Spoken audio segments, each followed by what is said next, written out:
Hello, welcome to the live stream. We will see if this is working. Oh, there was no sounds for the countdown stream, apparently. Yes, a lot of things are happening, and Aaron is live tech supporting my streaming setup because Aaron decided that my old streaming setup wasn't working and I had to have a totally new one. I just want to note, I had no input into that. And I just came home and things were disassembled. But things are happening. Wait, is there still sounds? Okay, there is sound. Great. We see and hear. Great. Well, so we have a stream today. We will talk a little economics because I promised you economics. I made a whole thumbnail where I said we were going to talk about tariffs' impact on middle income and developing countries that are export economies. So Vietnam, Cambodia, Malaysia, those are kind of the big ones that stick out, and we'll kind of talk about why. Because notice all of those are very close to China. And this has a lot to do with the China plus one strategy that a lot of countries have been using to diversify their supply chains since the beginning of the Trump trade war with China, which started 8 years ago. So we will talk a little bit about that. That being said, there's two things. One, if you just happen to catch my impromptu surprise live stream, I got a new planner and it's going to save my life, obviously, and solve all of my problems. So we can do a little planning if you want. My union meeting after this got moved to tomorrow because one of our lawyers is sick.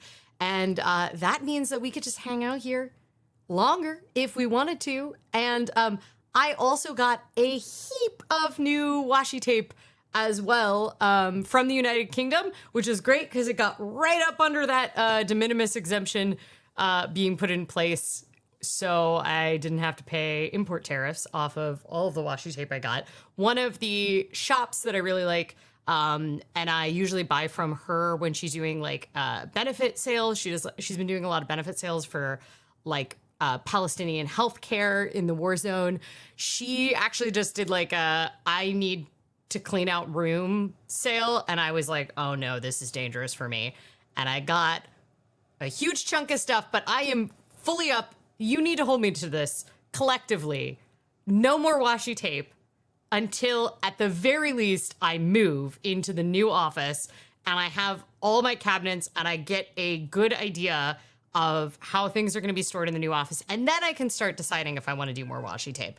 But it is related because most of the washi tape that is on the market for small stationery shops is produced in China, which is related to tariffs, which is related to how it would impact smaller income, like lower income countries and middle income countries other than China. Like we've done plenty of talking about China on this live stream, and they have a very unique economy, just like the United States has a very unique economy, being the world reserve currency and a proliferate borrower of money. But there's a lot of other countries that each economy is a unique special snowflake in its own way.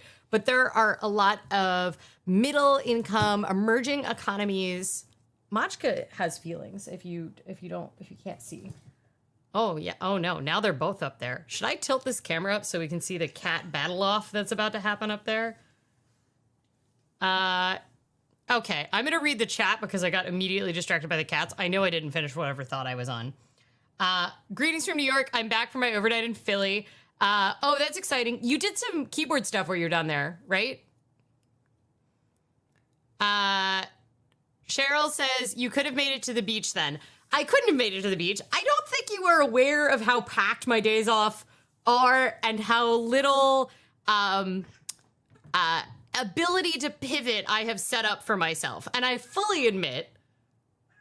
What?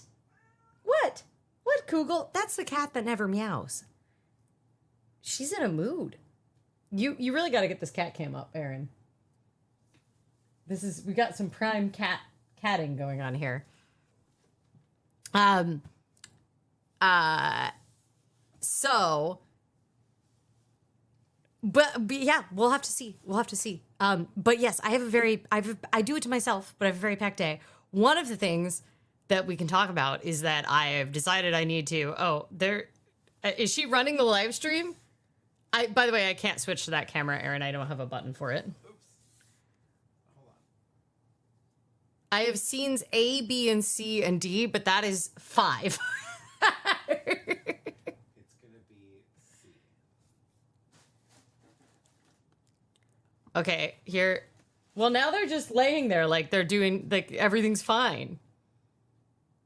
The other one looks like she's about to attack, though. Oh, she sees attention? Why are my headphones on the floor? Who put my headphones on the floor? They're laying right there. Underneath the poof, which I would like to make clear, I did not put them there. Don't put my bare feet on the internet, Aaron. Cat butt.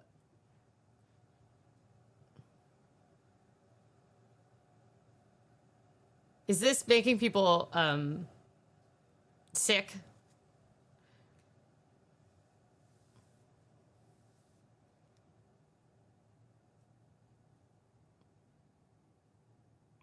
Rural knows my schedule and says you wanted to yoga and meal prep after this.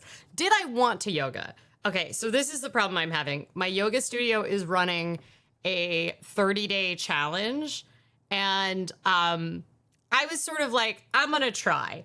I ended up having 2 days where I couldn't do it. One of them, I was leading a bike ride and I could have made it, but I just I had to work in the morning and then I led a bike ride and it was very hot outside. And then I was like, I don't want to go to yoga and I don't have to. I'm a grown adult. I don't have to go just because I am doing an arbitrary challenge. The other day we had a funeral to attend and it was like way out in the suburbs after work. And so it physically was impossible for me to do it. So I had to double up. I've already done 1 double day. So I'm at 29 of 30. I've already gone to yoga this morning. I've already run. I've already skated for 45 minutes. I already biked 10 miles. I think I biked about 10 miles in 93 plus degree weather. So I don't really have to go to yoga after this. And I do not. So, and usually I meal prep during the union meeting, but if I don't go to yoga, then I'll have plenty of time. So yeah, I don't know. Giant cat run. Yeah, neither of the cats want to do anything. Is yoga a verb? I think yoga can be a verb. Yeah, you usually put a modifier on the front of it. Do yoga. Oh, I'm sorry that you have vertigo. Oh, that sucks. Okay, David got an IKEA shipment. You should try to build something while we're on the live stream. So, we have quite a few things to talk about. We're going to link this all back to me because it's my live stream, so I can. So I decided that I wanted to start running again yesterday. I mean, I've been thinking about it for a while, but it didn't seem like it was very compatible with all of the other fitness goals I have unless I quit my job and just work out all the time, which sometimes sounds attractive, but is not very profitable compared to, working a job. I also do like my job. I just wish that I had infinite hours of the day to do all of my various fitness activities and also infinite money because I'm trying to take this backflip class, but it's $30 an hour. And then I go like, is this really reasonable to learn how to do a backflip? But I decided I want to start running again because I needed some more long range cardio. Biking is not really enough cardio for me. And especially now that I have the e-bike as an option, because if things are going to be very, very hilly, I often take the e-bike, especially if I'm going there for work or something like that, just so that I'm not super sweaty. So wanted to start doing it again. Decided on the hottest day of the year I would start running again. That was a smart decision. I did do it in the morning before it got super hot. And so now I've realized I need to get running shoes again because my current running shoes I got for $8.99 from Goodwill. We Portland is like the headquarters of North American headquarters for Adidas. It's the Nike headquarters. Keen is based here. But Chrome footwear is based here. Like there is heaps of footwear companies, and the big ones are here. Because of that, our Goodwills usually have a lot of shoes and like activewear that is like either dead stock, never released, gently used. So if you're willing to hunt, you can usually find something. So probably 5 or 8 years ago, I got these pair of shoes for $8.99 at our local Goodwill. They seemed fine. One of the reasons I like them is they pack down relatively flat, which is very helpful for someone who travels. I have put like more than 500 miles on these shoes and they are not looking great. And I was like, if I'm going to start running again, I really should buy running shoes. And I should probably research like what to get instead of just going to the Goodwill and buying a pair of shoes again. I don't know. I was a little tempted to do that too, but I was like, maybe I should like find out if I actually have the right shoes for me. So I went to the running stores. We are very lucky in Portland. It's such an outdoorsy town that we have multiple, I think like 7 different running specific stores. So I went to 2 of them and had them like look at my foot, fit them. Oh, look at that kitten.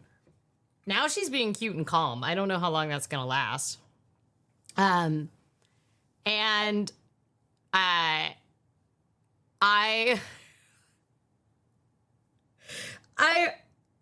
one, my shoes, my feet are so screwed up, right? So I have just like terrible feet, which is why I have to get custom skates.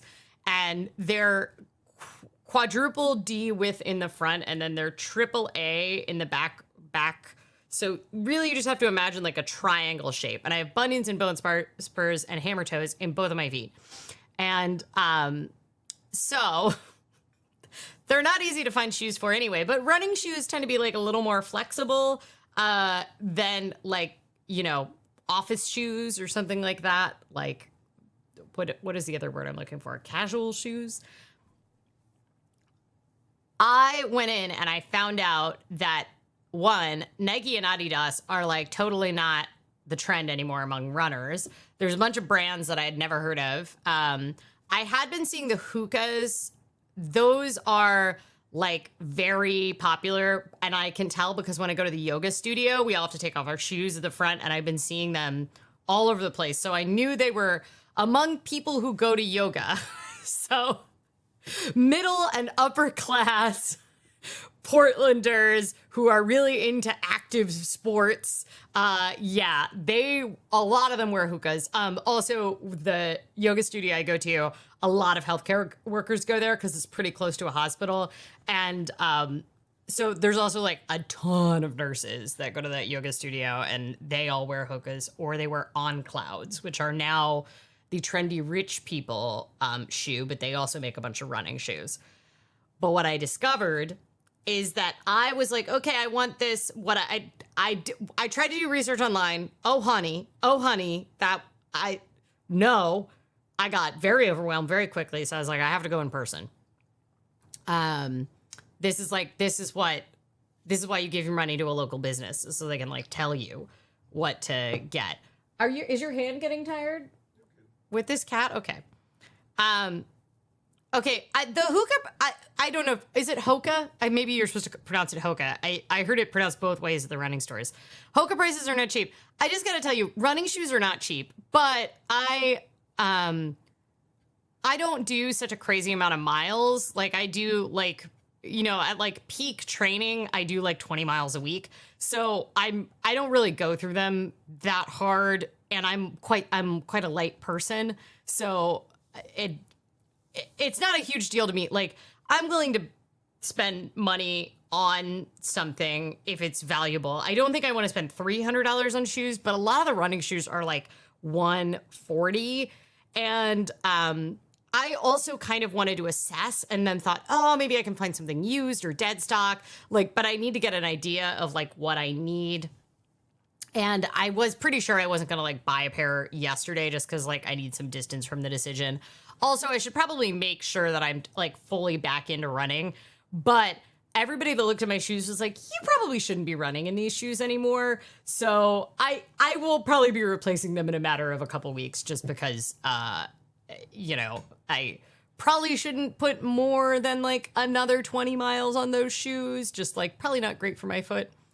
Bob says perhaps you can get a shoe sponsor and then you'd be able to quit your day job. That is absolutely not true. One, my sport is done in custom boots that you only get sponsors for that only pay for your boots. They don't pay for any of your training expenses. And that's Olympians. So, and like very top level skaters. So, I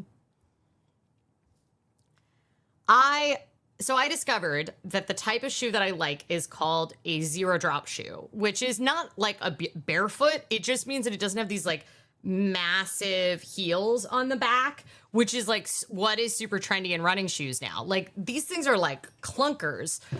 I don't want that because that takes up like most of my bag because I usually try to travel with like only one bag. So there's like 2 brands left that do that. There's 2 brands that like specialize in the wide toe box, which is what I need because I have such a wide foot at the front, but it's so narrow in the back. So anyway, I went to 2 running stores. I also went to the Nike store. I went to Lululemon because which I'd never been inside a Lululemon before. That tells you something about me, I guess. But I went into Lululemon because online it looked like they had some shoes that were low drop, but they didn't stock the sneakers in the downtown Portland one. So I was like, well, all right.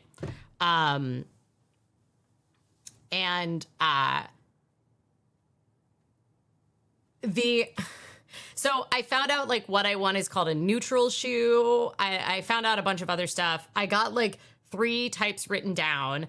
I found one at the Nike store that I like, but it's like a little more than I want to spend. I think it was $130 on sale, like $180 regularly.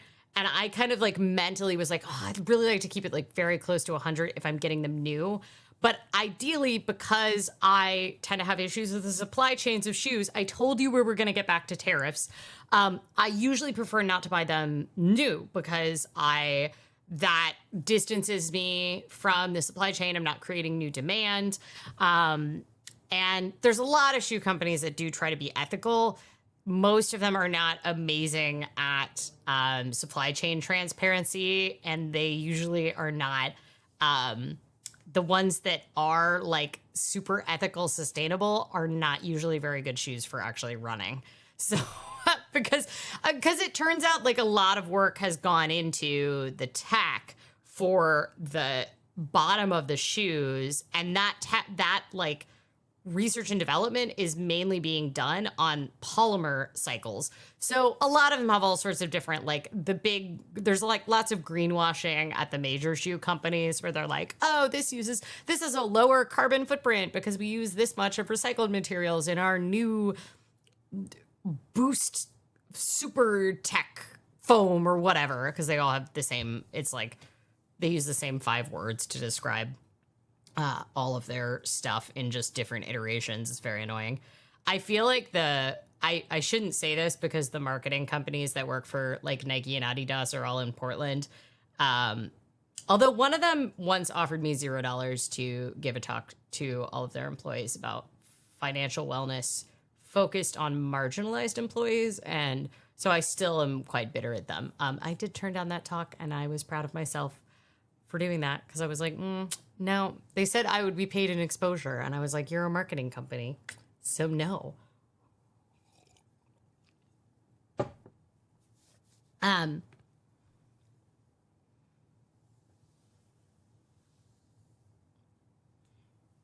Fuzzbubble says, if you take up running, can it just be a when home activity? Then they don't have to pack flat.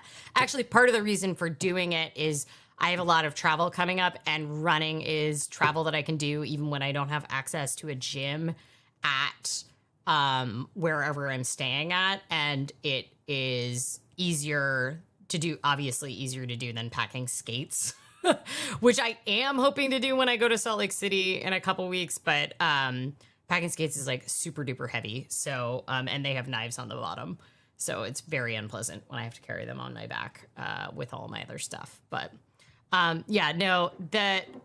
but it was pointed out to me. So when I talked to a couple of the running places, one of their recommendations, it turns out there are other people on the internet that also have the same feeling where they're like, it's so frustrating. It's so hard to find the like zero drop shoes that pack flat. And the type that I have, the Nike Free Fly, which once again got them at Goodwill, so didn't put any research into them except do they fit. They are, them and the Flyknit Nikes are like beloved by people in the R1 bag subreddit. And a lot of people would get them on eBay. So you can find them on eBay for like actually as much as I went to Goodwill today to check out the shoe selection. And they pretty much charge eBay prices for the old models. What's helpful about Nike, which tends to like, Nike and Adidas are like all over our Goodwill for the aforementioned reasons. And Nike has a code inside of every shoe, and it'll tell you like the year, the model, everything about it. And because of that, it is like, you can even, in the newer ones, it's a QR code, but you can type the code into the website and you can find out everything like the original retail price, what year it came out. And that's very helpful because you can find on eBay. And like now Goodwill is selling all of their like brand name running shoes for $29.99. And I didn't find any with the appropriate color tag because every week they switch a color tag that's 50% off. But none of them were, it was red tag this week and none of them were red tag.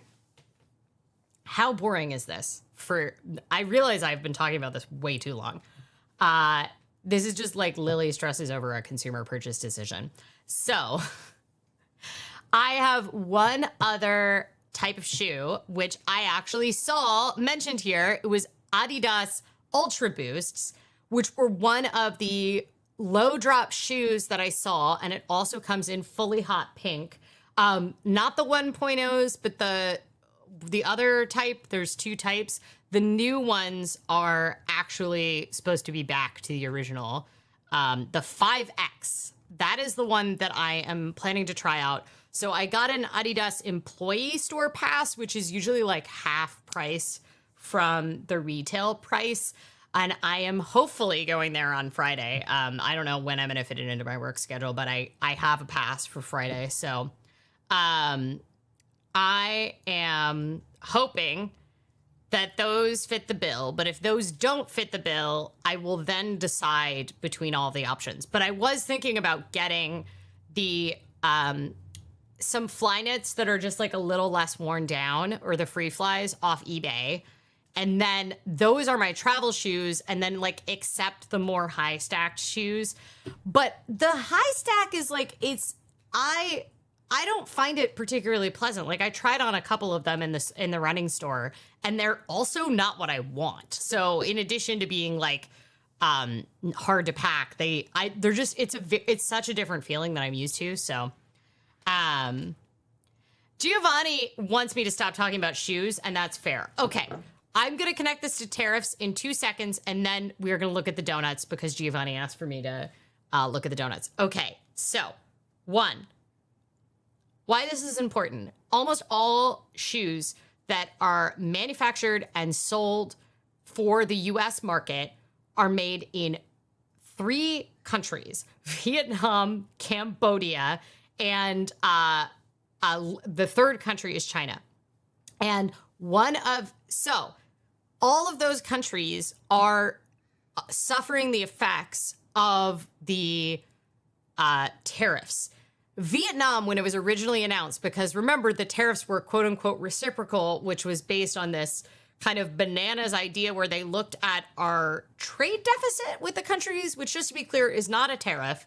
And they called it a reciprocal tariff. And then they just like cut it in half.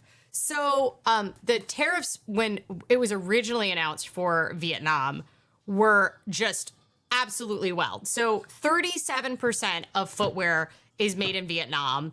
52% of toys are made in Vietnam, are sent to the United States. So countries like that are heavily exposed to these tariffs. And because of that, the original proposal was a 46% tariff, which just craters the local economy. And one of the reasons that has been true is because a lot of countries that are nearby, that are middle income, emerging economies that have access to like pretty like decently networked countries, decent education and healthcare. Like obviously all of these countries have gaps, just like the United States has gaps in that, but they have developed a much more kind of healthy middle income country economy, and they are close. Some of them are so heavily linked, like Vietnam being a communist country is heavily linked to China via rail networks, via, access to between the markets. So a lot of countries had already started pivoting away from China like 10 years ago. Like there was an anticipation that this China versus US, back and forth that we've been engaged in with this trade war, that China was the only country that was like confident enough to go tit for tat with the United States when it comes to these trade wars. And one of the things that they like kind of had as a discussion for this was, well, we're going to start moving to countries that are less likely to get engaged in a trade war with the US, but that still give us access. So a lot of them had even started with integrated supply chains where maybe the things that could only be done in China, like a lot of injection mold manufacturing and devices, they're only available in China. Like the tech is limited to China. There are not machines available to do that, especially for smaller footwear manufacturers. So possibly some of those quote unquote ethical, like sustainable brands that don't have very large market shares, unlike, Nike, Adidas, all of those sorts of things. They were like, all right, so what we'll do is we'll start moving production to these other countries. Cambodia, which is a much poorer country than Vietnam, but Cambodia was very heavily reliant on international aid for a long time, but that meant a lot of resources got poured into its economy to try to help it rebuild after the war. And because of that, they had much cheaper labor than China. Like labor has been getting more expensive in China as the economy has been growing and improving. People get access to higher education levels in China, and it stopped being a terribly attractive place to manufacture goods where you need relatively cheap labor, right? You need a certain level of education and skill, and you need workers to be able to have access to healthcare. And childcare is obviously extremely important when it comes to these manufacturing jobs where they have very long shifts that tend to not be heavily interrupted. But, if you've got middle income countries where you can pay significantly less because the cost of living is so low, like Cambodia, was wild to me. Like massages there were $1 an hour. And the cost of services where there wasn't a lot of things being imported, where, all of it was what we call in economics a non-tradable good. So any sort of services that has to be done locally, massages, haircuts, those were really, really cheap because the cost of labor in Cambodia is still quite cheap. But things where they have to import them because their currency is weak vis-a-vis other currencies, and they have so much foreign dollars coming into them, most people wanted to be paid in USD there. So the cost of like imported goods, because they don't have like a very robust agricultural economy or anything in Cambodia, they're still very much recovering like their supply chains and everything from the war, like even as many decades as we are out from the war in Cambodia. No thanks in some ways to the foreign policy of the United States and its choices that it's made in Cambodia. But Cambodia is the cost of goods for locals, if they're imported, is quite high. But anything where you can bring a manufacturing sector to Cambodia is like highly welcomed. You'll usually be able to get international support for some of the setup services because Cambodia is still somewhat reliant on international aid. But that also means that there's foreign direct investment in order to help them build up their own economies. And labor is cheap. And Cambodia got slapped with also a crazy tariff. I think it was like in the low 50% originally. And those have been scaled down, but it exposes these countries to a high level of risk. So, there is a international credit firm that rates the creditworthiness of countries. And this has come up when we've talked about how the US has gotten downgraded. Like it used to be that the United States, it was like treasury bonds were like gold standard, good as cash, considered, highly stable. And that was because the US always paid back its debt, and its debt was considered as close to liquid, right? Like you can sell US treasury bonds back and forth, and T-bills is actually used as quote unquote the risk-free rate in economic calculations. Well, we've gotten downgraded as there continues to be a war over the debt ceiling every couple years. And so we got like one little nick in our Moody's rating. But there's another agency which is called Fitch. And Fitch essentially has said like, yo, global growth is going to suck because in particular, these tariffs are going to whop emerging markets. So they downgraded they took a lot of sector outlooks for Asia Pacific, Eastern Europe, and Sub-Saharan Africa from deteriorating to neutral, like as essentially like this back and forth. So they keep downgrading the credit worthiness and their outlooks for these emerging economies literally because of this. So like Vietnam got downgraded from improving to neutral. And this is all just because essentially because of this downgrade, this means they can borrow less money, right? So that's going to mean that their interest rates increase when they get downgraded. That's what happens to you too. Like if your credit score goes down and then you try to borrow money for a car, you are going to pay more in your car payment because your interest rate is going to go up because you're considered a worse risk. The same thing happens to countries. Well, that can really impact your growth rate, right? If it costs you more to service your debt, if you're an emerging economy, you can borrow less, which means you can't build up your local sectors.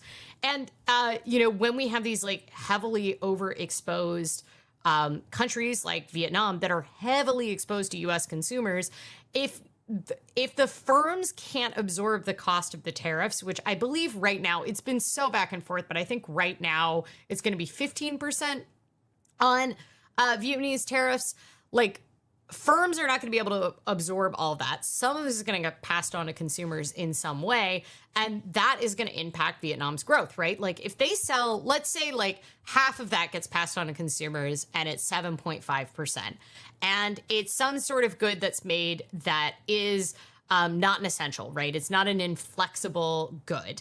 It is something for which the demand is quite flexible. Footwear might be a great example. Maybe you're willing to shell out on $280 shoes, occasionally if you feel positive about the economy. But once those shoes jump to $350 and you kind of feel uncertain about the economy, which is true of literally everyone in the United States based on almost every single survey of consumer confidence, for the past year, I would say, I think it's been longer than a year that we've been watching consumers be very uncertain, then that could have a knock-on effect on Vietnam. If most of the goods that they're producing are not inflexible goods, where the demand is inflexible, that could mean a 7.5% lower growth rate than what they expected before. Also, this level of uncertainty of it's happening, it's not happening, it's changing, we're having negotiations, we're not having negotiations, that makes it very hard for export economies that make consumer goods that get exported to the United States. It makes it really, really challenging for suppliers, for firms that are ordering from them to make purchase decisions 3 or 6 months out. If they don't know, like, I'm even feeling this is like an individual consumer that like buys like small batch clothing from Europe. I'm like, cool. I don't know if I'm going to get a $150 tariff bill or $0 tariff bill when this finally arrives. Like, now imagine that you're doing that on a 10 or 20 or 30 or a million times scale of kind of what I am thinking about. You would probably be very nervous if you were someone that was making supply predictions for those firms. Okay. Giovanni asked me to show the donuts, and then I went off. So Maggie wants to know where the shoes that I'm considering are made. So the shoes that I have from Nike are, I think, from 2013. We could go look at them right now, actually. Should we? This is a live reading of the Nike tag.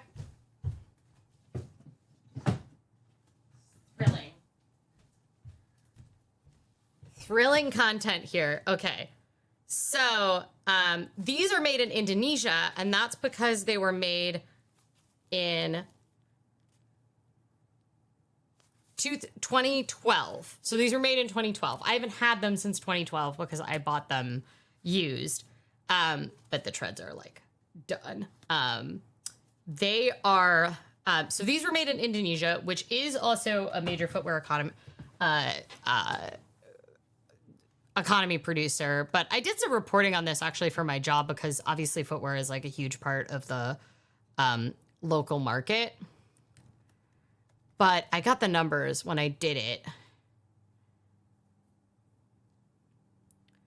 So, by the way, the person that I interviewed is like the head of the footwear retailers of America, described the tariffs as initially proposed as catastrophic for the footwear industry. Okay, so Nike produced half of its footwear in Vietnam last year and 27% in Indonesia. So that could have, presumably, if they had continued that style, it could have still been produced in Indonesia. Indonesia was proposed a 32% tariff. It's down to like 20% now, but they are still like, I don't even think they've been like invited to negotiations. That's one of the other problems is like, it's been totally who's random who has actually been invited. Like really small countries, a lot of the sub-Saharan African countries that had like astronomical tariffs are now just like down at 15, which is like the global tariff level because they haven't even gotten a meeting yet. Columbia, which is another Portland company, manufactures 95% of its footwear in Vietnam and China. And I am referencing an article, but I wrote it, so I think that's fair. Yeah, in 2009, 88% of all shoes sold in the U.S. came from China. Now that number is 56%. So this represents the like diversification that a lot of companies have been doing to get China out from being their one sole part of their supply chain. Okay. Y'all. David says, I never produce Adidas like that. You probably pronounce it Adidas. Adidas is the proper German pronunciation, but I say both. So, okay. Y'all, we have 2 donuts. And we also have a cat who's decided that she needs to be part of this. All right. And it's new donut log day.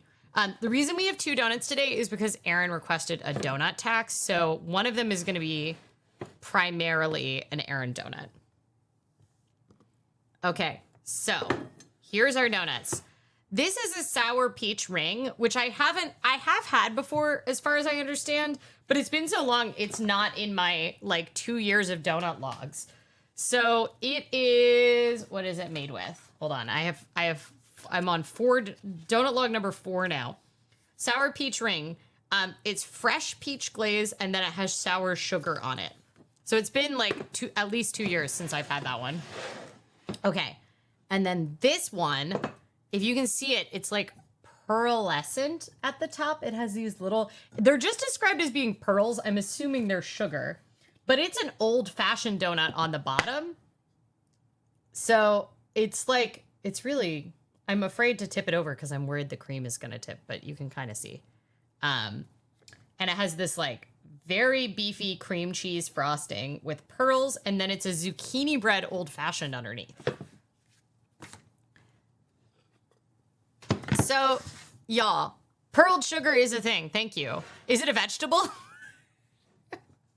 This is from a vegan donut shop, so it must be. We have the, what we do. I didn't realize. I guess we're going to eat the donut now because I just pressed that animation, so I guess it's time. Also, I've been talking long enough. Guess what industry is never coming back to the the U.S. under any crazy coconut tariff regime? Are you talking about manufacturing? You mean we don't make the sneakers in Beaverton? Heavens.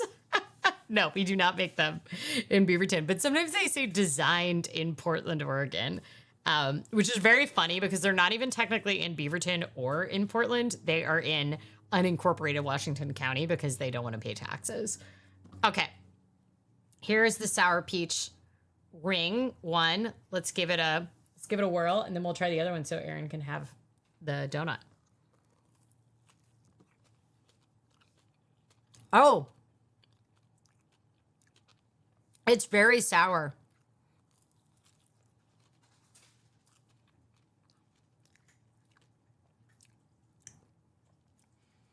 It's just like a regular raised donut underneath.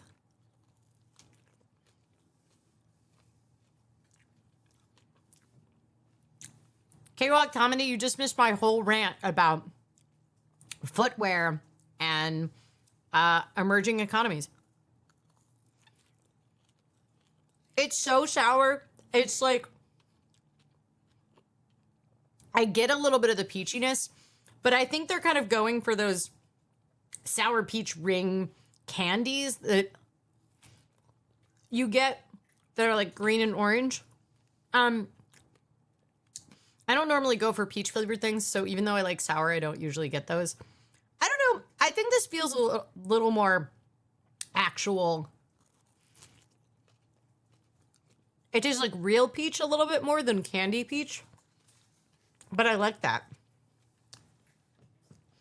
Shoe manufacturing is just not possible. I mean, if it's already leaving China due to the cost of labor, can you imagine if it came back to the US? There's a very hungry tax man giving me matcha like.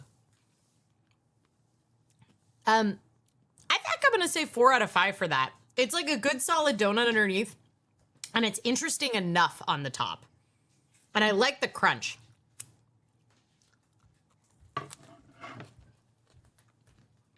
What do you say, Aaron? Agreed. Can't find anything on the screen. Oh, I tried to press 4. There we go. It's a winner. I don't think it's a 5 out of 5.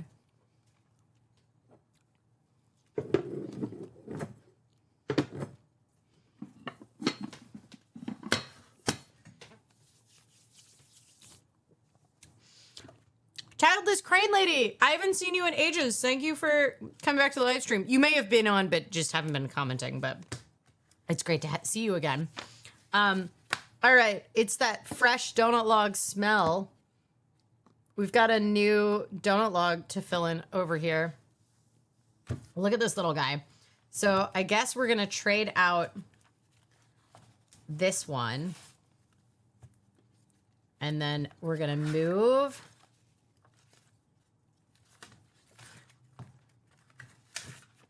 And then we're going to add this guy here. So fresh donut log now. And started August 12th. There we go. Look at this. We're slowly working our way through. Totally filled in. 3 donut logs on donut log number 4. My only regret is that I didn't start doing this sooner. It's more fun than like filling in an Excel spreadsheet later. All right. So 4 out of 5. What is your rating, Aaron? Agreed. Okay. Aaron agrees. 4 out of 5. Should we eat the other one right now? Or should we talk a little bit more about tariffs? Rural asked how tariff bills arrive. It it is usually charged to the importer. But often oh my God, I can't find anything on the screen. Okay.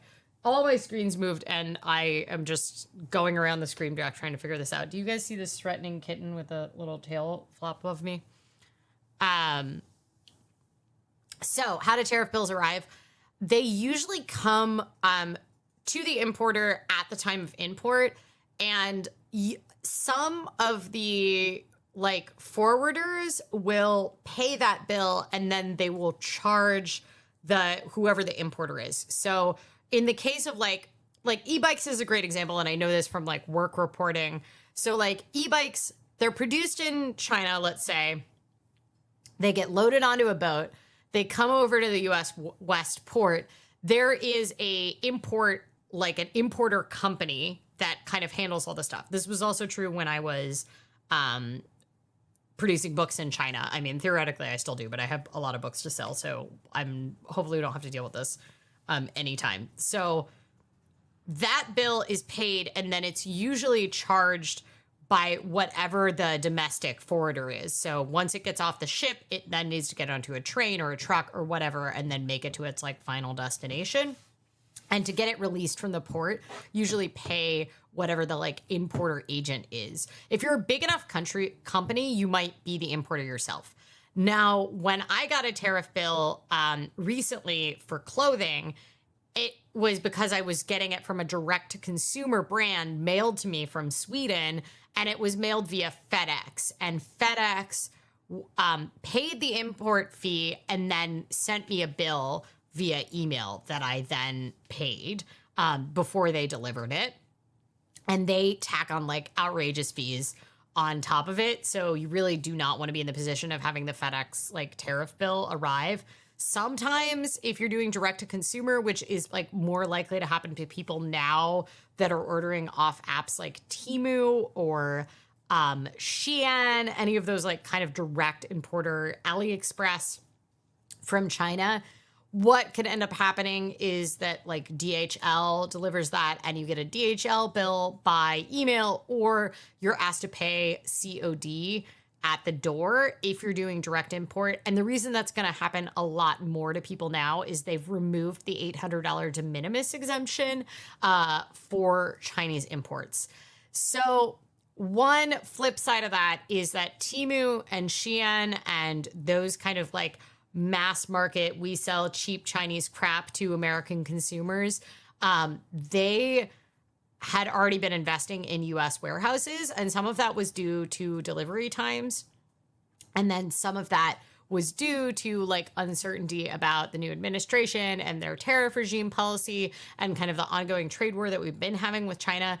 And so they will be able to absorb some of those costs for a while. But as you probably know, there's not very much margins in what those like super cheap importing websites have. Childless crane lead went out with the bison. I love that every time you come back, it's just like a new rare animal that you've been hanging out with. Good work. I feel like I also want to be out with the bison. They probably are more fun.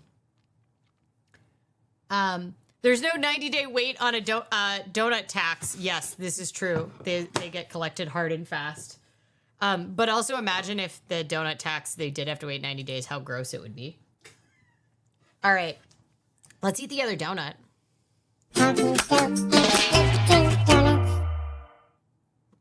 This is the donut. It is the zucchini old fashioned, and I'm just going to have a couple bites of it because the tax collector has a very, very high tariff rate. So zucchini bread old fashioned and then buttercream frosting with sugar pearls on it.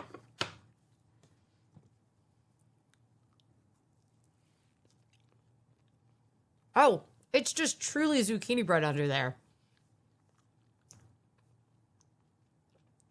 I'm not even sure it's fried.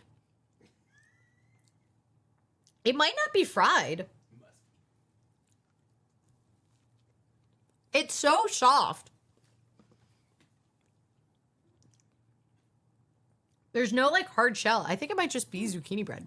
I have to get a bite of this like with the buttercream.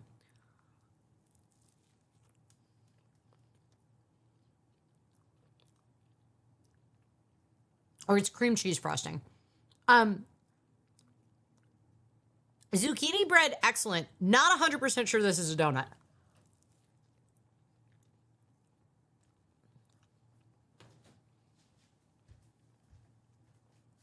All right.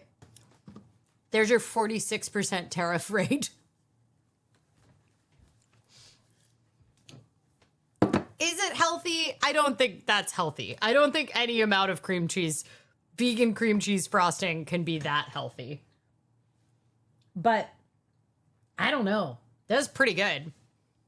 It's good. Not sure it's a donut. It is a vegetable, though.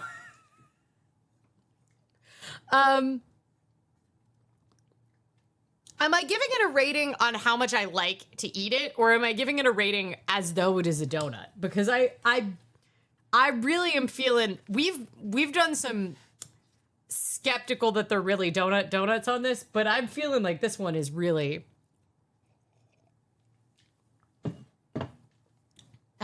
I think I deserve praise for in 93-degree weather biking that cream cheese frosting ring home and it's still looking perfect. Like, please appreciate me. It looks like a donut. It is a donut. It's sold by a donut shop. All right. What are we going to say?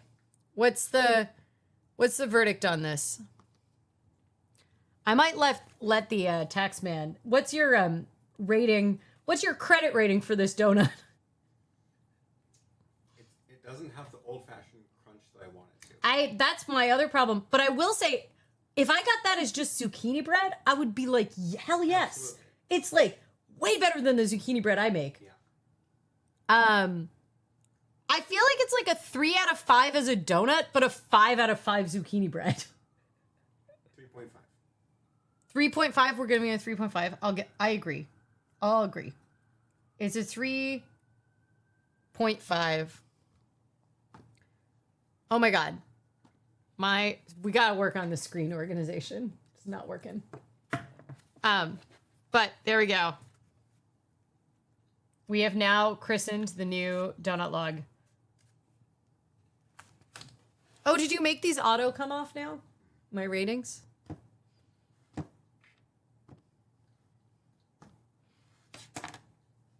Write donut in the journal? Yeah, that's actually a good idea. I should write donut?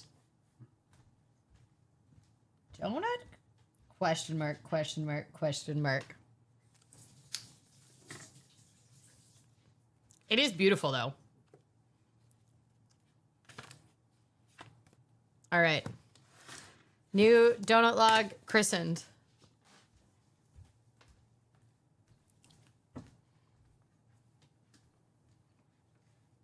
The whole tariff thing kind of scares me because what if you get an email and never see it because you get so much spam? What if they don't have your email? I also was like 100% the first time was like, I am going to log into my FedEx account because I don't trust that this isn't a scam. Like, it absolutely seems like a scam to like pay your random. And I'm sure there's already like tons of scams that are doing that.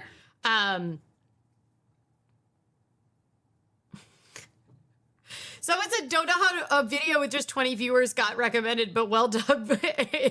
Good insights. Are you interested in economics or donuts? There's not very many of us, but we have a good crew here and we're here every Tuesday. So also it's possible, am I vertically live streaming this?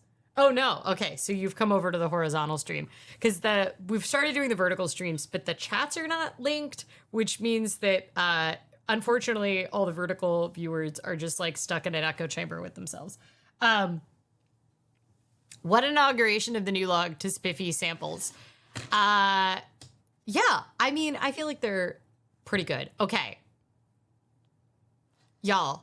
Do we have more tariff discussions that we want, or do we want to continue to dive into my detailing of my own footwear problems as an allegory for how tariffs will impact middle-income countries?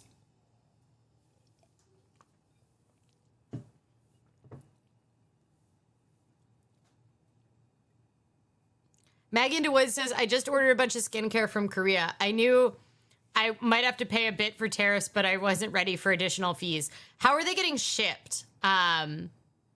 Because if they are getting shipped like FedEx has been charging the tariffs since like day one. If they are getting shipped USPS, which not very many of the skincare from Korea does, but if they're getting shipped USPS has not figured out how to collect these tariffs yet. And so everything that I've had that's been coming international has not been coming that way. AS says, I wonder how this will affect eBay dropshippers. So eBay dropshippers, it will affect them literally the same as it would affect any other importer, which they are, even if they like to pretend like they're not, but dropshippers are importers. So it would affect them in the same like product categories that it would affect everyone else. However, regular eBay sellers, even if you're selling from internationally, if it is used goods, which is what eBay was originally intended for, used goods do not have tariffs collected on them. There are some exceptions where used goods are, once they're considered antiques, it can kind of come back around into being taxable. Like I've mentioned before, tax law and tariff law is the code is extremely complicated, and there are people that like spend their whole lives just working on tariff like codes, which can be very frustrating if you are a small producer that's like, oh my God, I just want to try to sell my products to consumers, which is one of the things that we saw happen to a lot of European companies after Brexit, is that they got completely overwhelmed trying to comply with Brexit, and especially like direct to consumer companies, and they just like shut off shipping. And some of them, it came back online eventually, but then all of the British consumers complained endlessly because they were getting charged like these wild tariff fees. But some of them never did. They essentially just said, like, we're not shipping to Great Britain anymore because Brexit is so complicated. We can't figure out our tariff rates. We can't figure out that, like, we're too small of a business to be able to absorb that. You assumed that I had silenced my notifications. It's very frustrating because I think this is the dumbest thing that Apple did. They made it so that if you silence your notifications on one device, it silences them on all devices. And there's no way to like turn that off. And it's very annoying.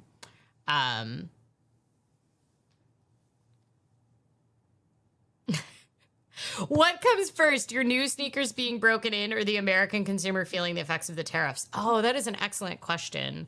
Based on my like actual amount of running I do. I think it's likely the sneakers are broken in before American consumers feel the effect. I do think there's going to be some one-offs where like individual consumers like me, like I've already paid an $140 tariff bill or whatever on some imported sweaters. I think that like one-off individual consumers are going to feel it, but consumers have been like back and forth adjusting, and suppliers have been trying to like pre-plan, right? So they did sales ahead of time. They have scaled back their ordering for like Christmas. They've already started to scale back some stuff for like back to school. One of the big categories that happens during back to school shopping, which is about to kick off in the United States, like it's already kicked off in certain places. But back to school shopping, one of the major categories for it, I always think of stationery supplies, but you forget shoes. Like kids need shoes and they grow out of shoes so fast, and footwear is one of the impacted categories. So the question is, if those hit during back to school, initially with the predictions before the like delay and then the undelay and then the delay and then another delay, the industry experts that I was talking to for the footwear industry said that like by back to school, they would be feeling it, because back to school is like pretty much their Christmas. It's like their biggest time of year for footwear. And now they kind of have absorbed some of it. But like I said, the production cycles have really slowed down because of the uncertainty with tariffs, and you can't pivot a supply chain that quickly, and you can't pivot away from every country in the world. I mean, that's the thing.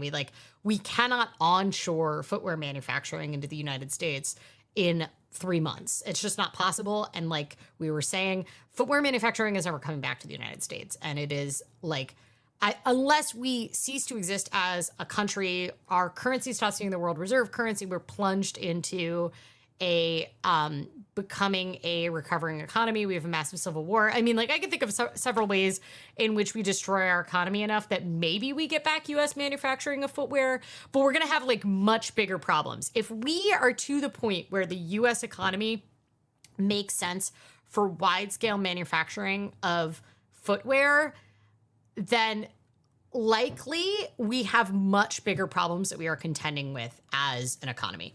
That's just, I don't think that that's an unfair assessment. It sounds a little doomsday, but as someone who used to, like, for a lot of my consumer life, I always tried to prioritize American-made products, and it is fairly impossible when it comes to footwear. And then the footwear tech that has been developed in the United States, the actual manufacturing equipment is like solely held by Chinese manufacturing supply chains.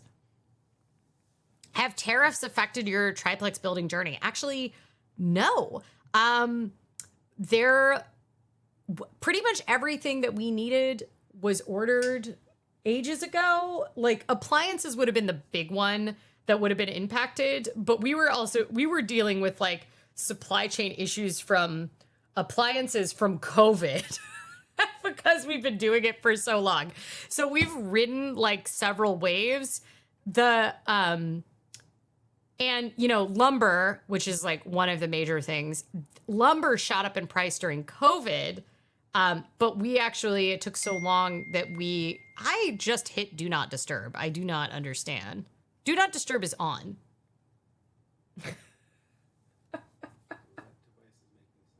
I don't know. So I'm on a group chat that's just going to go off on my computer. I intentionally did not turn on messages on this computer, but it decided to open itself. Where was my rant? Okay, tariffs. That wasn't really a rant. Yeah, we actually haven't been terribly affected by it, mainly because we've been doing it for so long that everything that would have been affected by it. We had a lot more COVID supply chain problems than tariff-related supply chain problems, but most of those have been resolved. Like we had to wait like over a year for our power pack, which was like the panel for multifamily units for hooking up power. But that came and we still weren't done. Now we're ready for power and the power company won't call us back. So, you know, whatever.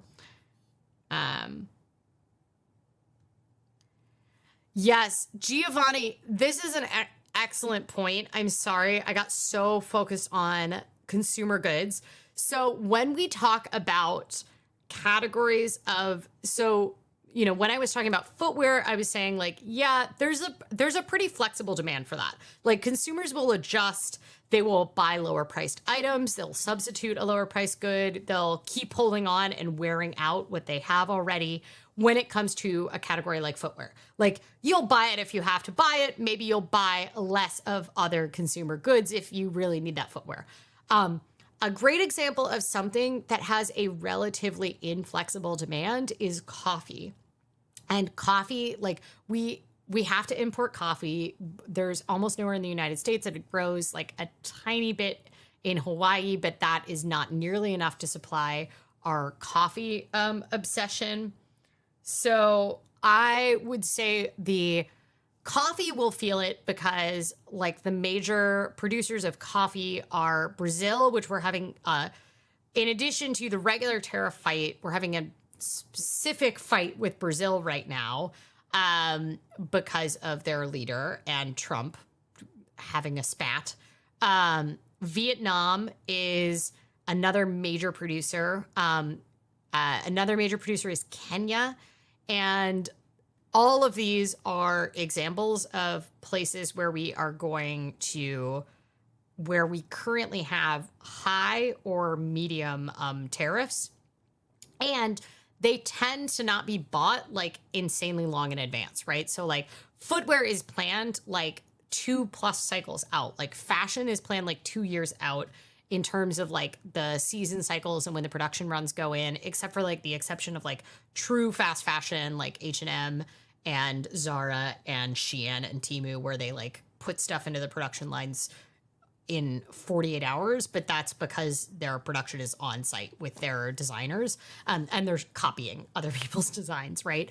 So generally, production timelines for like durable goods, so things like washer, dryers, televisions, that kind of stuff is like hitting like 6 months out.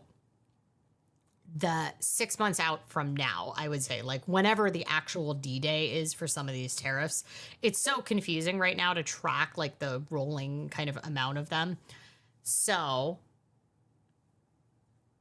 coffee does not have that long of a shelf life. They're essentially like, when the purchase orders are being put in for major purchasers of coffee, so Starbucks is a major purchaser, Kroger, which is like the Fred Meyer store brand, is a major purchaser. What a Portland Roasting Company, even though it sounds like it's like a Portland specific company, they're like a huge importer of coffee. So Folgers, which I believe is Procter and Gamble, is Folgers Procter and Gamble?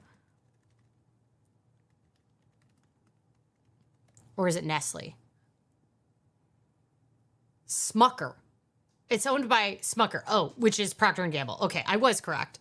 I'm from Cincinnati, so Procter and Gamble is based there. So I do know my Procter and Gamble companies decently well. So the I do think that so those suppliers usually put their orders in like a year in advance. But coffee is obviously one of these things that's affected by a bunch of other stuff. And one of the things that happened is there was major flooding in Vietnam last year during peak coffee season. And so in addition to what is now this tariff craziness, where Vietnam was having a 46% tariff on coffee, we were seeing massive flooding that reduced the coffee crop available to those producers in Vietnam, and it compressed the supply, which meant that prices went up across the board because people had to shift, like companies had to shift supplies to other countries. They can't just be like, oh, we'll turn on the machine and make more coffee when there's a natural disaster. Like that, it's still agriculture. Like even though it is a commodity good, it is agriculture. And so there is a limited kind of amount. The good news is that there is like a global band of where coffee can be grown. But a lot of some of those countries are even so small that they have not been given audiences yet to negotiate their tariff rates. And it could potentially be devastating for economies of countries where they are mostly producing coffee as a commodity good and is a huge chunk of their economy, and they're mostly exporting to the United States. Coffee has already gone up so much. I wonder if it will be enough to affect behavior. Addiction says no. So because it is considered to have a relatively inflexible demand in economics, what economists say with something with inflexible demand is that you will either substitute. So you might substitute for a lower cost one. So if you're normally getting the fancy coffee, you might move down a tier to like a less desirable coffee, or you will reduce your consumption in other categories in order to afford something. So the classic inflexible good would be like healthcare, right? But the United States has found where we can have price differentiation, and we could do that. Coffee has never come to the U.S. As you point out, no amount of climate denial will put coffee in the American South. I do actually think that like there is a possibility that, I mean, it wouldn't be climate denial. It would be climate change that would bring it to the South. I mean, I guess you could like presume that if you deny that the climate is changing and you don't implement climate change mitigation policies, eventually it'll reach the South. But like, it's there, it's on its way. The question is, since we are no longer allowed to enslave people in the United States, except when they're in detention, how would we be able to produce something that it is as labor intensive agriculturally as coffee? It's similar to chocolate, right? That's like another place where it's all produced globally. We found that the sugar industry in the United States cratered when no longer was there availability of, free human labor. And one of the only ways where we do still have some amount of sugar production in the United States is in places with heavy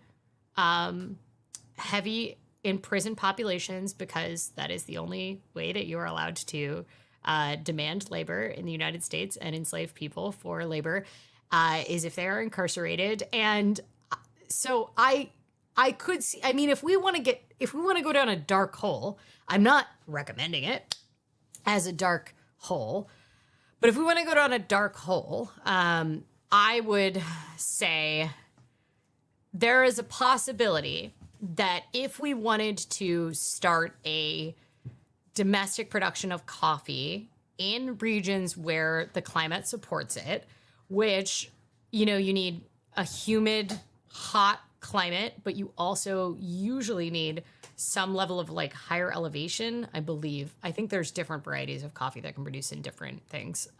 I've learned this from my bags of coffee, not because I'm an expert on coffee agriculture, but I think you could go down a dark timeline where they start increasing the amount of people that are incarcerated in order to continue supplying the labor that they need to do for those high manufacturing things. Oh no, coffee. There we go. There we have a coffee expert. The American South is too low in elevation for quality coffee production, no matter how much we get via global warming. Hi, Oh No Coffee. It's like we summoned you. You go to a ton of industry conferences. Can you give us like what the word on the ground is right now about the impact of US tariffs, like on coffee prices? Like, we know they're going up. Is there like a timeline? Are people already adjusting their orders, or is there an expectation that consumers will continue buying coffee no matter what in the United States?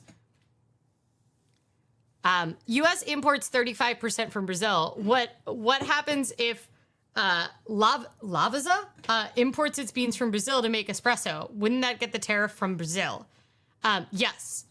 It's wherever the original origin good is. So it doesn't really matter if like you kind of end run around it.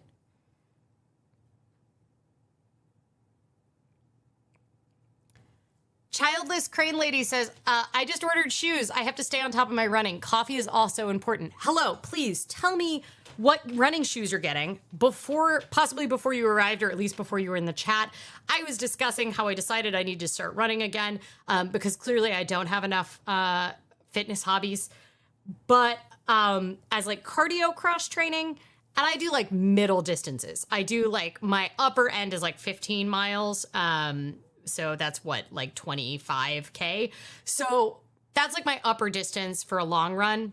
Anyway, I found out that the shoes that I have that I got from Goodwill for $8.99, which are Nikes, because I live in a place where Nikes are produced, so you can usually find good dead stock at thrift stores, are not produced anymore. And I'm very overwhelmed, and I would like a low drop shoe. And I would prefer to buy it secondhand, but obviously not too worn down, just because I don't like giving money to the companies. But maybe I'm going to buy some from the Adidas employee store. Anyway. Bob says, back in my childhood, there were only Keds and PF Flyers. Keds are quality shoes, though, man. Keds are good shoes. I feel like I wore like almost entirely Keds for a really long time. We're seeing a huge rise in Coca-Cola prices. Is that an aluminum thing? I assume it's a sugar thing. But no, they use Maybe it is an aluminum thing. I don't know, but that's really interesting. I'd like to do a deep dive on it. There is a whole thing about why it is more expensive.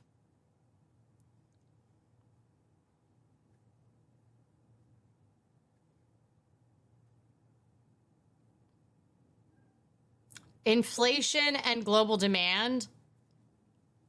I don't know. It could be an aluminum thing, but I would assume a sugar thing, but they do high fructose corn syrup, which is mostly US produced. I mean, I think that's the real answer of like how we deal with the tariffs is we just find more ways to use corn. And soy. We have to find more ways to use soy because the soy is they're not going to import it to China because we're in the trade war. So all those soybeans have to be turned into they're going to be going to all of the R&Ds at universities in the Midwest about what things we can make with soybeans. Giovanni says Hawaii is only so big. Yes, and Hawaii's economy is like extremely reliant on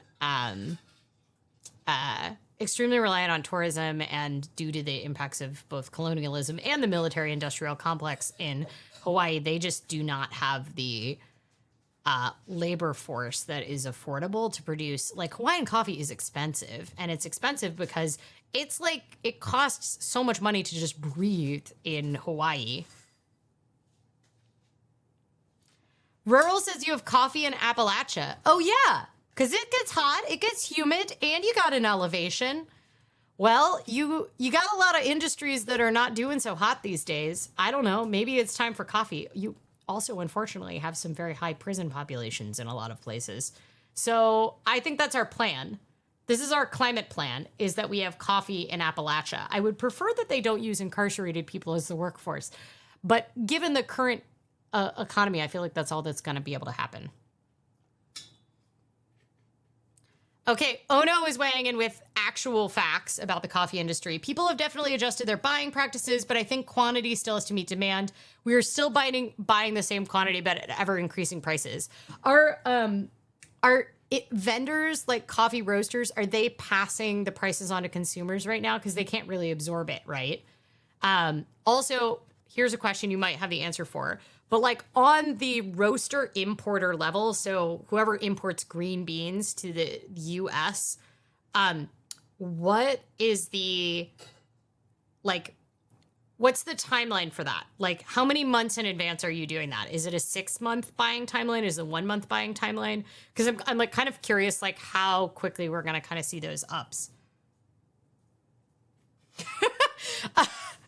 I gotta say, and I hope this doesn't come off as patronizing, but you're quite well versed on coffee. I'm impressed. Thanks. I'm very happy you're here to fill in the details, but I appreciate that. I don't feel that well versed on coffee, but the U.S. used to be a #1 importer of soybeans. Now #1 is Brazil. Interesting. Wait, we were the #1 importer or the exporter? Because our major exporter of soybeans is China, and this was like part of the trade war last time.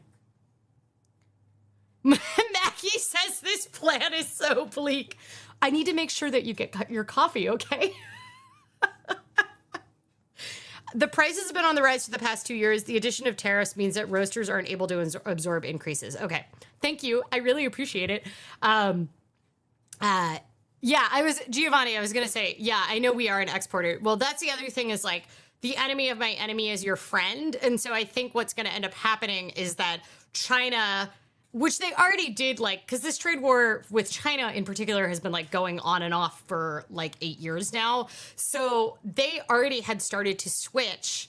China had started to import some soybeans from Brazil as a reaction to the U.S. ever increasing tariffs, because China doesn't really import a ton. They import from the United States. They import soybeans and they import tariffs and not a lot else. But we have a very robust trade relationship because we're like quite integrated because of their manufacturing capabilities. But they, you know, there is a lot of strategy. Like, there's a lot of strategy at play on the Chinese side of the equation. I don't know if I could say there's a lot of strategy on the United States side of the equation. Childless Crane Lady, I knew farmers who lost 70% of their income during the first tariffs. They didn't fully recover. They grow soy and corn. Yeah, it was really substantial. And then to like compound the effects of that for farmers right now is a lot of the farmer supports come through the federal government, and the federal government has just stopped payments on money that's already been spent because they do everything by reimbursement for like farm subsidies and grants that they give to farmers for like improving tech or building facilities or whatever it might be. They give those as like loans that they then repay, usually the USDA. There's been like massive layoffs as well as people taking the fork in the road at the USDA. And because of that, and then some of their other subsidies are the FDA. And one of the major buyers for a lot of American agriculture is the federal government via the school food programs. And because of that, we have this like huge mess going on right now between the DOE, the USDA, and a little bit the FDA, although that doesn't affect farmers as much. And combined with tariffs, where right now you've got a lot of farmers that are big mad at the administration that were supporters of the administration. And the level of chaos that it is sowing, no pun intended, for farmers right now is out of control. And these are usually like people that are, I would say, fairly chill. Like, these are people that like politically they get involved, but like they tend to be like, I'm just trying to take care of my business. But when the modern farmer is in the United States is inextricably connected to the federal government at this point. That is the way that we've built up the agriculture system in the United States, especially soy and especially corn, that it subsists on subsidies, the buyer of the U.S. government going into the mills. And because of that, we are in this situation right now where the people that are getting the most screwed over, I mean, it's hard to say who is getting the most screwed over. I think the most screwed right now would probably be immigrants and trans people. But like, as far as like a business sector that is politically very favorable in the United States, like everybody wants farmers. They want farmers support. We love farmers politically, right? Just like we love veterans. Well, farmers are getting really, really screwed over by choices since Doge, essentially. So, okay. Ono Coffee is coming in with the information. Okay. If you're a green buyer dealing directly with producers in country, then you're looking to secure the coffee for the next year. So in Central America, you'll place orders by March and expect delivery in July. And then you'll need to recalculate your usage for the next year, similar with other nations on regional variations. Thank you so much. I really appreciate you coming in with the industry expertise. It is delightful to have that. We are all extremely concerned about our coffee. So your work is important. And thank you for letting us know more about it. Yes, Rural says the average age of an independent farmer is like 60. They don't have a lot of time to recover from this. And I will also say, like, the independent farmers are, yes. Let's just go with that. I do also kind of want to talk about the massive consolidation that has been happening with corporate farms. But honestly, that's a different live stream. If we go down that rabbit hole, we'll just keep going. If you're a green buyer dealing directly with producers in country, then you're looking to secure your coffee for next year. Okay. I'm so glad to have your coffee. I did have an industry guy tell me that prices are falling and send me a random graph. I told him to F off with that. Also, coffee has never been tariffed in the US. Never. Oh, yeah. Interesting. I don't think I had realized that. That is an interesting piece of information there. So... I have weird, broad, flat feet. I wear my shoes down so fast. They haven't raised prices as far as I can tell. That doesn't mean UPS won't bill me when I go to pick them up. Well, did you order them from abroad? So if you are not the direct importer, you're not going to get a tariff bill. I hope that people like understand that.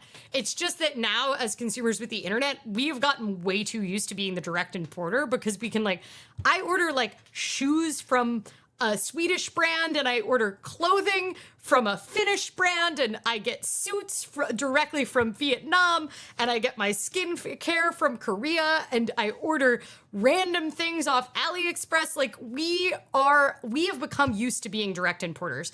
That was not a thing for like the average US consumer. So if you ordered it from Amazon, you are not the importer of that good. And unless you ordered it and it said it was shipping from China, which is like, that does happen sometimes because now like essentially AliExpress is like kind of integrated for some of these things. So yeah, you probably will not get a tariff bill when you pick it up.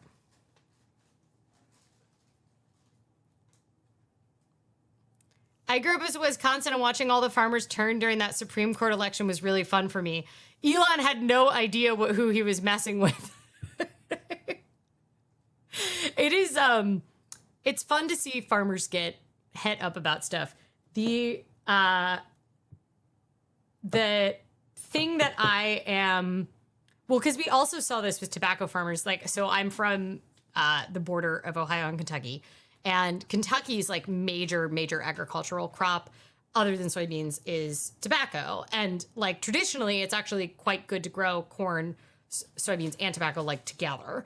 And that is like a native indigenous agricultural practice for the region.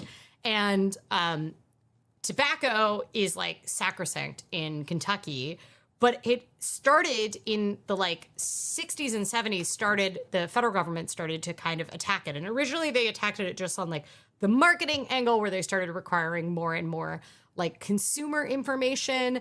They started limiting it in the Federal Trade Commission started saying essentially like, you can't advertise it in this way. There started being FDA warnings around it. But that also, like, starting in like the 80s and 90s, you started to see the tobacco subsidies that were available to farmers be whittled down. And because of that, the access to federal support for tobacco farming was like less and less. But at that point, tobacco had been reduced to a couple main players, and almost all of them are essentially under Philip Morris at this point. There's only like 3 tobacco companies that control like 95% of the US like consumer tobacco market. And their lobbying power was essentially started to be curtailed. But yeah, Kentucky has the highest per capita number of smokers. That would 0% surprise me. One thing that was interesting is that like there will never be a smoking ban in Kentucky. It will never pass.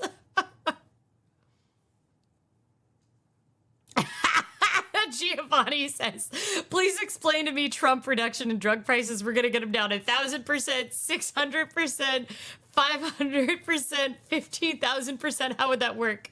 And 100% reduction would be free. No, I don't have any advice. I don't know. Okay. Aaron, can you make me a poll? Are you in a position to make me a poll as an admin? I'm going to leave this up to everybody to decide for me. I'm in a challenge at my gym, and it's due 30 classes in 30 days. And they're donating $2 for every class that everybody takes in the challenge to the Trevor Project. I have supported the Trevor Project for years, so like the $2 for one extra class is not important. I also completed an 100-day challenge last summer, and I did 103 classes in 100 days. So I personally do not need to demonstrate to myself that I am capable of doing 30 classes in 30 days. However, today is the last day for the 30 days. I've already taken a yoga class this morning. There is one class in an hour and a half, the last class of the day, that I could join, and then I would hit my 30 out of 30. The extra money for the Trevor Project, that's great, whatever. I can donate $2 to the Trevor Project to make it up to them if I really need to. I usually match whatever they donate anyway, so I'll just top it off with an extra $2. The prize, the thing that you automatically get for this is just like an extra guest pass. And because I have a membership all the time, I get a guest pass a month, and I don't even always get to use them. By the way, if you're in Portland and you want to come stretch with me, I'm happy to give you a guest pass. So I'm not that motivated by the prize, but the grand prize, of which there are 5 of them, one of them is like an hour of one-on-one assisted stretching, which I do value. There looks to be about 13 to 15 people that are going to complete the challenge based on like my reading of it a couple hours ago, which means I essentially have like a 30% chance of winning one of the 5 grand prize packages. It is unclear to me that if I get to choose assisted stretching, or I might win one of the other ones I don't care about. One of them is a massage, which I still have a 60-minute massage from the 100-day challenge. So here's the poll. Should I go to 7:30 yoga and complete the 30-day challenge for a 30% chance of winning this? Or should I stay home and cook dinner and play with my planner? What do we think? What is more important? Go to 7:30 yoga, not go to 7:30 yoga. Because I'd have to decide pretty soon.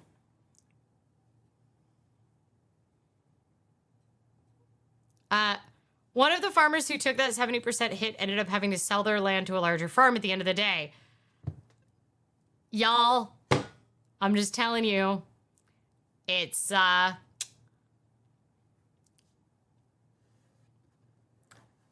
have thoughts about agricultural conglomeration, but like I said, that's a different live stream. We should talk about it. I'm one of the, it's possible I'm going to do a live stream later this month from Baker City, Oregon, and I'm out there, I'm doing a talk, but I'm doing a lot of reporting while I'm out there, and that is like ranching is one of the major industries in Baker County, and we're going out to a ranch to do a thing about what being a rancher is like.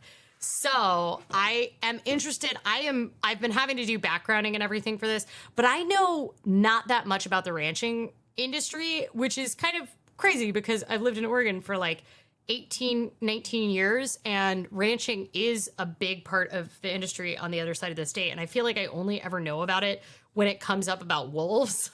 Because wolves are very important, and then there's all this back and forth between the ranchers and the people that want to save the wolves and back and forth. And that's, I feel like, most of what I know about ranching or BLM land, which is Bureau of Land Management, not Black Lives Matter. Bureau of Land Management land, which is a major landowner, which is the federal government in chunks of our state, and they can be used as rangeland for ranchers. And that comes up a lot, but I don't know very much about like the industry of ranching, so I've been learning about it. It's very interesting.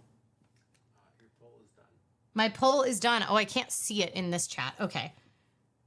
Yes. What was the question? I can't. You guys are mean. 80%. I don't have to listen to you if I don't want to. Why do you all think I should go? Give me a good explanation about why I should go. Y'all want me to do a double yoga class, even though I also skated and biked 10 miles and ran? Rude. Can you tell I don't want to? Rural, I am also voting, or David is voting for laziness. I also am voting for laziness. I don't know. I got a work week. I don't know if I don't want to go. And I'm okay. I think I'm okay. So one of the yoga instructors did the 100-day challenge last year, and she got 99 out of 100. And I was like, why didn't you just go to like the last class and the last day of the challenge and like double up? And she's like, I was just tired. It just broke me. Cause like the classes that she teach didn't count to it. So she was like teaching classes, and then she also was doing 100 classes. So she did 99 classes on 100 days. And today, when I saw her, I was like, I think I'm about to pull a Lex on this 30-day challenge and do 29 out of 30. And she's like, it is kind of a power move to do that. And I kind of do think it is kind of a power move.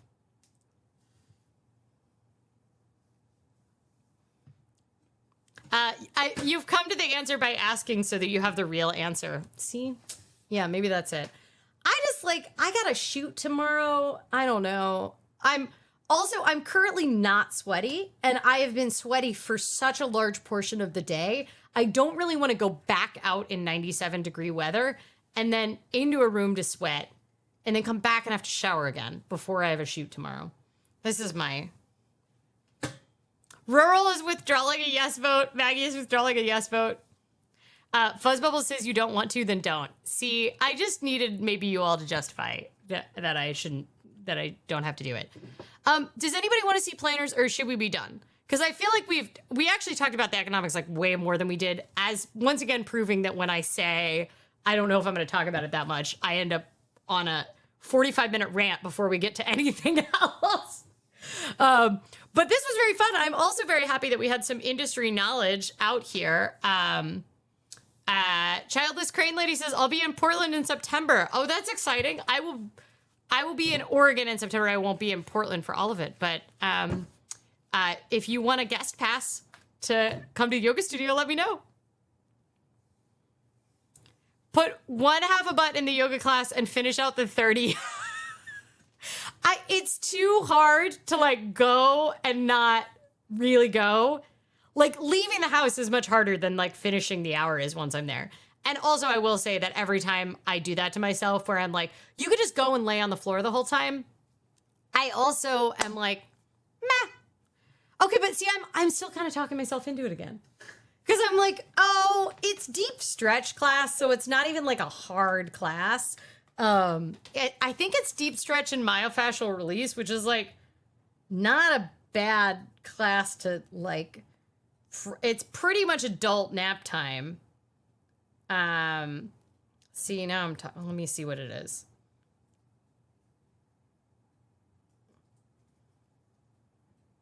It is. Oh, but it's warm. It's warm deep stretch. So it'll be in the warm room. I don't know if I want to go into any more warm rooms today. Adult nap time I'm in for, but then I still have to go to 97-degree outside to get there. Can I zoom in? No.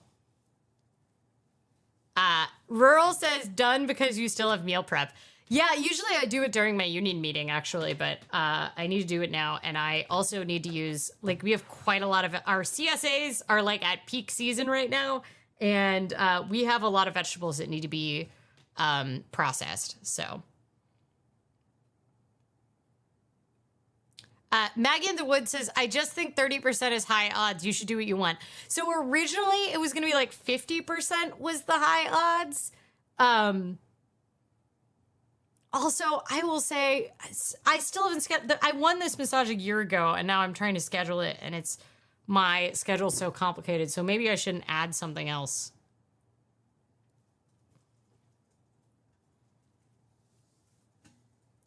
Hookahs kept my knees alive during boot camp and after not running much up till then. So full recommendation here.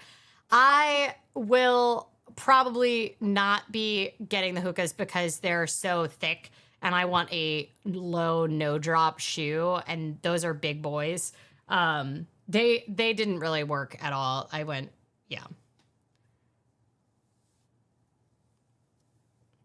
How about adult nap time in your bed? That would be rad if it was chilly out, but it's 97. I know, and I already did hot yoga today. I did like 105-degree weather, and then I biked around in 93-degree weather. I don't think it was 97 yet. It's 95 right now, so it's coming down a little bit. Where's cold yoga? There's cold yoga, but it's not actually, like, there is another class at the studio at 7:30, but it's power vinyasa. So even though it's unheated, it's much harder than the deep stretch class, which is warm. All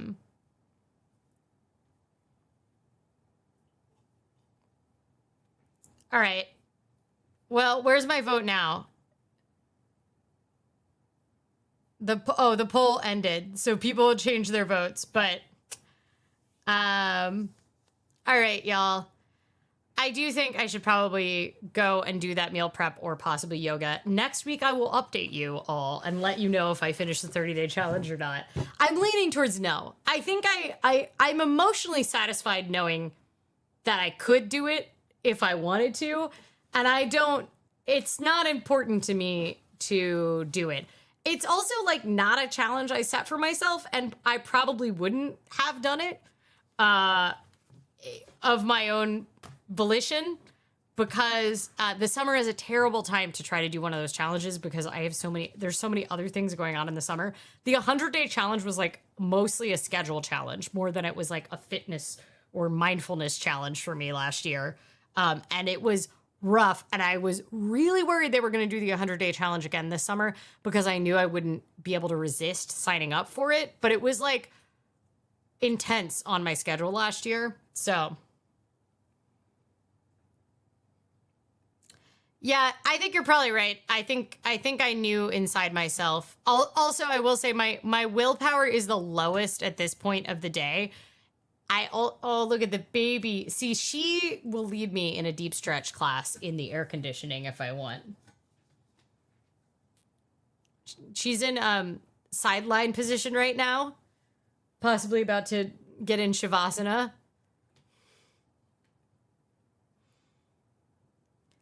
Childless Crane Lady wants a little bit of planners. I'll show you a little bit of planners really quick. I did a whole planner stream on Saturday impromptu. So but also actually we can't do it right now because my desk is like totally in the sun. So you won't be able to see anything.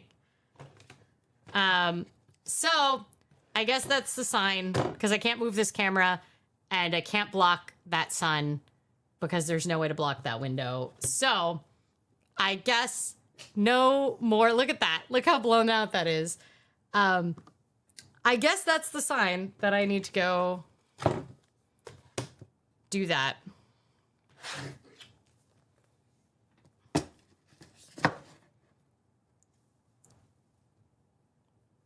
All right, y'all. It's been lovely to have you. Tell me what you're looking forward to this week. And before we go, what am I looking forward to this week? Oh, that's very cute. That's very cute.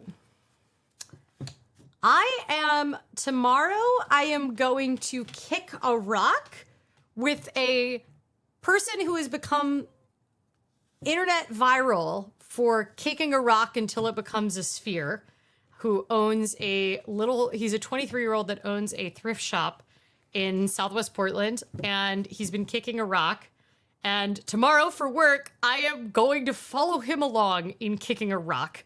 And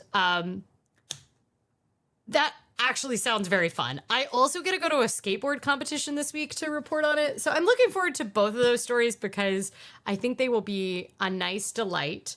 And then the other thing I'm looking forward to is that this brand new planner that I got, which you can watch the live stream on Saturday if you want to learn more about it, because it has a really cool layout. But I am going to set it up for my new running schedule. My plan is to redo a half marathon training regime that I've done, I think 3 or 4 times now. But my goal is 20 weeks away. So it's the end of the year. And my goal is to run a half marathon, but not actually a half marathon. I want to run 20.26 kilometers on January 1st. So I will do the number of kilometers in the year, which is just shy of a half marathon, on New Year's Day. And I'm trying to convince Aaron to join me because Aaron's been not in a working out rut and does like running and also travels a lot. So could probably stand to pick up a workout thing that works when traveling a lot. Working on it. I'm working on it. It's a 14-week training plan, so you have 6 weeks to decide to join me. But I will say, if you join me 6 weeks in, I'm already at a much better baseline of running, I think, than you right now, which is annoying because Aaron is usually faster than me, I would say. But so I guess the question is, could you catch up to me in 6 weeks? Yeah, if you don't do any working out for the next 6 weeks and you join me, would you be able to outpace me on race day? Although I'm pretty sure the last half marathon we ran and I still beat you. Isn't that true? I don't think so. And the half boring half? I don't remember. Yeah, I'm pretty sure I beat you.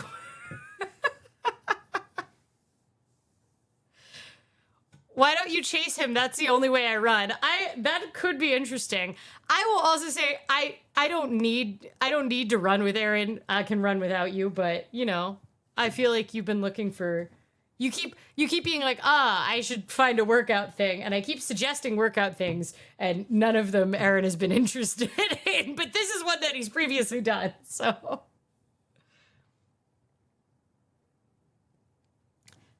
leaving the house was always so hard for me. Once I went, I was always so glad I did. Absolutely. That is always the way it works. I look forward to a massage tomorrow because everything is pain. Oh, I hope the massage fixes it, even if it might be painful, more painful for a little bit. David says, making progress on my apartment building. Most of the work is mine now. This is a shame that it's yours now, but it's totally livable now for you, or is it still a little unlivable? Koala says outpatient neck surgery on Friday. Is this something you're looking forward to? I guess if it's something that will fix something you're looking forward to, but I wouldn't say that neck surgery is on the list of things that I usually am like, you're looking forward to that. But I guess you could be looking forward to the end result of having the surgery done. Aaron's been working, not working out. I also have been working, and I also work out. It's just that Aaron's main hobbies involve like making YouTube videos, which we've all established I'm terrible at, and working on the house projects, which I've stopped. I'm demotivated about house projects right now, I have to say. So, and I made fewer projects for myself. Aaron is at a current rate of, for every one project Aaron finishes, 2 new projects are created when it comes to the house right now. So Majka doesn't care at all about any of this. I still need volunteers to move things up the stairs. If I was in town, I would do it. I find out on Thursday if I'm coming to New York in October. So I'll let you know. Don't show planners. If you have to go, I'm lagging. Well, you could go back. If you want to watch planners, you can watch the replay of the live stream from Saturday. How about running with a streaming rig for Aaron's interest level? Maggie DeWitt says, I'm looking forward to seeing Hoosier on Thursday. Getting a tattoo on Saturday, I get the light rail to downtown Seattle. That sounds exciting. I hope by October, everything will be moved up as well. Yes, you can absolutely show me keyboards. Maybe we could do a keyboard stream from New York. That is, I'm looking at Aaron because that will require Aaron's input, I think. But I don't want to curse it because I think it's unlikely that I am going to New York in October. I would be delighted if I won the national award, but I think it's pretty stiff competition. All right, y'all. Thank you all. It's been lovely to have you here. I hope people have good times with their getting things removed from their neck, getting things added to their body with tattoos, with their moving things upstairs. That sounds very exciting. What other things are people doing? Massage. So getting kinks worked out of their neck. Seems like it's a lot of body work happening this week for people. I hope you all have... Oh, David has an ATEM Mini and Gigabyte Ethernet, so we can do it. And Majka says she hopes you all have a lovely week and bring any treats to her that you have sitting around. If you have to steal them from someone else to bring them to her, she's also fine with that. And 109? Are you in Arizona? That's too many degrees. Where is it 109? That's so hot. I'm so sorry. When it was like 1:15 in Portland, I saw the afterlife briefly because I had a bike in it, and I'm never doing that again. All right, y'all. Stay safe, stay hydrated, pet a cat if you have one available, and I will see you all next Tuesday. Bye.